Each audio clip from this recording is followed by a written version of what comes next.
নমস্কাৰ বন্ধুসকল, স্বাগতম জনাইছোঁ আমাৰ আন এক ভিডিঅ'লৈ, য'ত আজি আপোনালোকে দেখা পাব বা শিকিব পাব যে আমি কনচিল ৱাৰিং কেনেদৰে কৰোঁ, এখন চাদত বা এটা ফ্ল'ৰত কেনেদৰে কৰিম। আজি আপোনালোকক এই ভিডিঅ'ত দেখুৱাই দিম। তো ভিডিঅ'টো আৰম্ভ কৰাৰ আগতে আপোনাক কৈ দিওঁ যে যদি ভিডিঅ'বিলাক ভাল লাগে তেতিয়াহ'লে চেনেলটো লাইক কৰি দিব, ভিডিঅ'বিলাক লাইক কৰি দিব, চেনেলটো ছাবস্ক্ৰাইব কৰি দিব এনেকুৱা ভিডিঅ' পাই থাকিবলৈ। তো কাটিং কৰাৰ আগতে আমি যিবিলাক ফেনৰ পৰা লিংক থাকে আমি চাৰিও চাইড এনেকৈ আমি ফেন বক্সৰ পৰা আমি পেলাই থওঁ চাৰিটা চাইডত, যাতে ৱালবিলাকত আপোনাৰ লাইটবিলাক দিব পাৰি। তো এনেদৰে চাদটো ঢালাই হৈ যোৱাৰ পাছত গাঁঠনিটো হৈ যোৱাৰ পাছত আমি কি কৰিম, এনেদৰে গুণা ভৰাই ল'ম। দেখিছে এইটো ফেনৰ পৰা লিংক এইখন ৱালত পৰিছে এনেদৰে, আৰু এনেদৰে আমি গুণা ভৰাই ভৰাই এনেদৰে আমি লৈ আহিম যাতে লিংকটো পাৰি যায়। তেতিয়া আমি চাদখন কাটিব নালাগে। এনেদৰে আপোনাৰ তাঁৰবিলাকো ৰাখিও যায় আৰু দেখিবলৈ ভাল লগা আৰু কনচিল ৱাৰিংটো। এতিয়া দেখিছে এনেদৰে গুণাডাল ওলাই আহিল, এয়া চাব পাৰে। ইয়াৰ ফেনৰ পৰা এইখন ৱালত এনেদৰে পৰিছিল আৰু আছে আপোনালোকক দেখুৱাই দিছোঁ, আৰু এনেদৰে গুণাডাল আমি কাটি দিম। ইয়াত দেখিছে এনেদৰে এইখন ৱালতে পেলাই দিব। তো ওপৰেদি আহি অলপমান কাটিলে ৱালখনত এইটো কনচিল হৈ যাব। তো এইখিনি ঠাই এনেদৰে আমি কাটিব নালাগে। ওপৰেদি লিংকটো পৰিছে, এইডাল দেখিছে পাইপ, এইডাল পাইপেৰে এনেদৰে বৰ্ডটো হ'ব, আৰু এইখন ৱাল সম্পূৰ্ণ আমি কাটিব নালাগে। আৰু ইয়াতে হ'ব আমাৰ এনেদৰে গুণাবিলাক আমি ভৰাম, আৰু যিবিলাক ৱালত পৰি আছে পাইপবিলাক সেইবিলাকলৈকে আমি এনেদৰে লৈ যাম। আৰু যিটো পাইপবিলাক ধুনীয়া ফ্ৰী হৈ আছে, তো গুণাবিলাক ভৰোৱাত বৰ বিশেষ অসুবিধা হোৱা নাই, বা যিবিলাক ওপৰত পাইপ পেলোৱা গৈছিল চাদ ঢালাইৰ আগতে সেইবিলাক ধুনীয়া হৈ আছে, তাতো মছলা পাতি সোমোৱা নাই। আৰু যদি তেনেকুৱা অসুবিধা হ'লে হয়, মছলা জাম হ'লে হয়, তেতিয়া আপোনাৰ গুণাবিলাক ভালদৰে নগ'লেহেঁতেন। ইয়াতে বৰ বিশেষ অসুবিধা হোৱা নাই, ধুনীয়াকৈ গুণাবিলাক আহি আছে দেখিছে ফেনৰ পৰা। ইয়াতে অলপমান কাটিং হ'ব, য'ত লাইট পইণ্টটো হ'ব, আৰু তাৰ পৰা বৰ্ডলৈকে গুচি যাব, এয়া চাব পাৰে। জড়িত থাকক ভিডিঅ'টোৰ সৈতে। আমি কেনেদৰে কনচিল ৱাৰিংবিলাক কৰোঁ সেইবিলাক আপোনালোকক এনেদৰে দেখুৱাই দিম। তো এনেদৰে হোৱাৰ পাছত আমি কাটিংটো আৰম্ভ কৰিলোঁ। গুণাবিলাক ফ্ৰী হৈ গ'ল, আৰু কাটিং কৰি আমি একেলগে পাইপবিলাক জাম কৰি থৈ গৈছোঁ। ইয়াত জাংচন বক্স, এই জাংচন বক্সবিলাক মিস্ত্ৰীয়ে উলিয়াই থৈ দিব, আৰু পাইপবিলাক একেবাৰে জাম কৰি দিব। এইবিলাক প্লাষ্টাৰৰ তলত থাকি যাব, আপোনালোকে দেখিব। তো ইয়াতে এটা ফুটলেম হ'ব, এনেদৰে কাটি আছে ফুটলেমটো।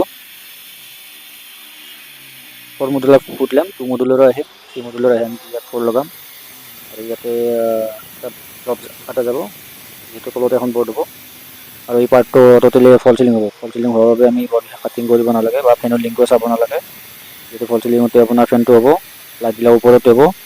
তো ইয়াতে জাষ্ট এখন বৰ্ড আছিল, আৰু এই বৰ্ডখন আমি ইয়াত এনেদৰে ড্ৰপ কাটি তললৈকে নমাই লৈ যাম। এনেদৰে 2-3টা মেচিনেৰে কাম চলি আছে, আপোনালোকে চাব পাৰে।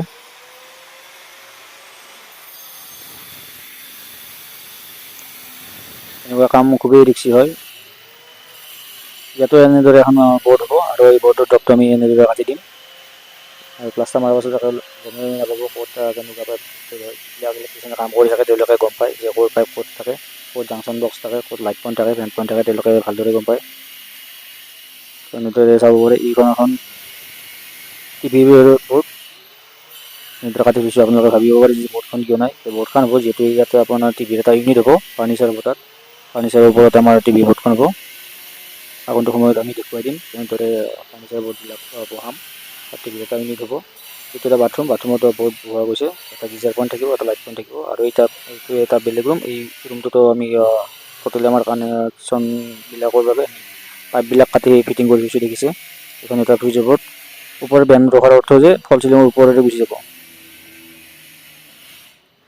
এনেদৰে আমাক কাটিং কৰি আমি পাইপবিলাক জাম কৰিছোঁ। এইটো হ'ব পাকঘৰ। এইখন 12 মডেলৰ, 12টা চুইচ ধৰিব ইয়াতে। তো কাষতে এখন বৰ্ড আছে, এই বৰ্ডখন আমি এনেদৰে কাটি পেলাই লৈ গৈছোঁ। এই পাইপ চাইপ গোটেই জাম কৰি দিব, গমেই নাপাব ক'ৰ পাইপ ক'ত আছে। এইটো এটা এচি পইণ্ট। এচি পইণ্টটো আমি কাটি এনেদৰে ওপৰেৰে লৈ গৈছোঁ, আৰু ওপৰেৰে গৈ আমাৰ এইখন 12 মডেলৰ বৰ্ড, তাৰ পৰা আমাৰ এচি ষ্টাৰ্টাৰটো কণ্ট্ৰলিং হ'ব।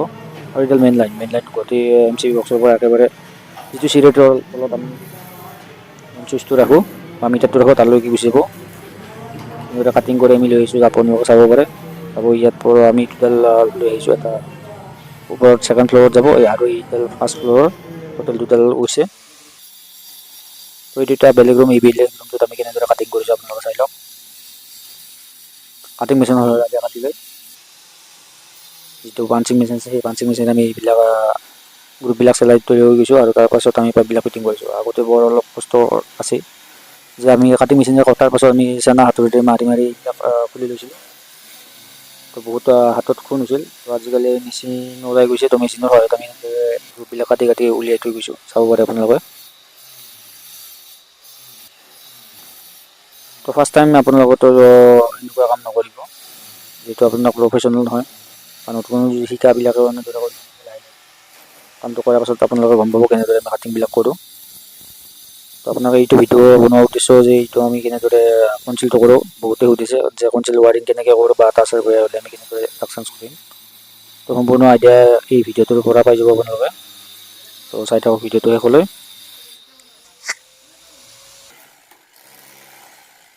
এনেদৰে কাটি আমি দেখিছে পাঞ্চিং মেচিনৰ সহায়ত এনেদৰে আমি কাটি দিম। আমি ভিতৰতে কাটিব লাগিছিল, কিন্তু আমি কাটিলোঁ বাহিৰতে। কাৰণটো হ'ল যে যিটো পোষ্ট আছে, মেইন পোষ্ট, সেই পোষ্টটো কাটিব লাগে। আৰু কাটিলে আপোনাৰ কি হয়, দুটা ৱাল কাটা যায়। দুটা ৱাল কাটা গ'লে আপোনাৰ কি হয়, ৰডটো ওলাই যাব পাৰে। তো আমি অলপ মাথা মাৰি কি কৰিলোঁ, বাহিৰতে কাটিলোঁ। বাহিৰতে কটাৰ ফলত আমাৰ ৰডবিলাক নোলায়।